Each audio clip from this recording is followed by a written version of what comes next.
Кешегіде бір уағыз естідім. Уағызда жаңағы қазақ ұлтын кішкене төмен санап, қазақтар осындай деп деңгейін түсіріп, уағыздар айтылып жатыр. Тағысын тағы осыған ұқсас видеороликтерде көп қазақтарды төмен қоятын, басқаларды жоғары санайтын. Әрине бұл өте орынсыз нәрсе. Себебі біздің бабаларымыз текті болған, діндар болған. Егер бабаларымыздың дұғасы қабыл болмағанда, осындай байтақ жерді аман алып қалушы ма еді? Бабаларымыздың осындай тақуалығы болмағанда, қыз балдарымыз текті, ұлдарымыз батыр қайдан шығар еді? Ол біздің бабаларымыздың істеген ісіне біз бүгінгі күнде бәлкім қиянат жасап жүрген де болуымыз мүмкін. Дегенмен біз қазаққа тіл тигізгеніміз дұрыс емес, ағайындар. Бір ұлтты мақтау үшін басқа бір ұлтты кемсітіп, оны төмен санау да дұрыс емес. Біреуді мақтау үшін біреуді кемсітуіміз дұрыс емес, ағайындар. Ислам діні бұл Алла Тағаланың берген адамның қалай өмір сүру керек екендігін үйрететін дін. Әрине біз дінді дұрыс түсінбесек, дұрыс білім болмаса, әрине санамызда, басымызда бар нәрсені айтып, өзіміз адасамыз.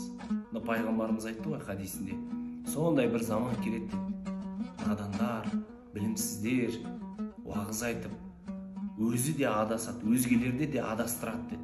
Енді бұдан алдын хадистің алдында мәтіндер бар, және Алла Тағала адамзаттан білімді алып қоймайды. Адамдар білімді біліп қояды да, білімділер өмірден өтеді, білімсіздер қалып, жаңағыдай басшылық етіп, уағыз қылып, жаңағыдай өзі де адасады, өзгені де адастырады дейді. Сондықтан ағайындар, бауырлар, Алла Тағала бізге кең дінді берді. Алла Тағала Құран-ы Кәрімде айтады ғой, «Инна акрамакум индаллахи атқауkum» дейді. Сендердің ең жаңағы Құдай Тағаланың алдында дәрежелерінің жоғарыларын, Құдайдан қатты қорқатындарын, ықыластыларын, діндарларын, дұрыс дінді түсініп оған амал қылғандарын дейді. Ал енді дінді дұрыс түсінбей, біз басқаша бұрып жатырмыз. Ол өте орынсыз нәрсе. Қазаққа тіл тигізу, бір ұлтты мақтау үшін басқа бір ұлтты даттау, ол шариғатымызға да тура келмейді.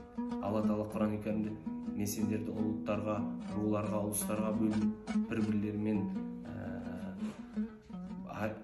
байланысып тұруларын үшін, ара жіктерінде ажыратып тұруларын үшін деп руға, ұлысқа бөлгендігін айтады. Енді бұл шариғат барлық нәрсе айтылып, түсіндіріліп қойғаннан кейін, ол бір жақсы нәрсені көріп, басқалардың жақсылықтарын жоққа шығарып жіберу дұрыс емес, ағайындар. Сондықтан да мына интернет желілеріне салып жатырған кезде ойланып, басқалардың арына, намысына тиіп қойып жатырған жоқпын ба? Ол бір қиянат қой. Ертең сіздің осындай бір сөздеріңіз үшін, біз сондай жаман халықпыз деп, жамандығын бойына сіңдірсеші жастар, Алла сақтасын. Біз текті, дінді бекем ұстанған, намысты, иманды бабалардың ұрпағымыз.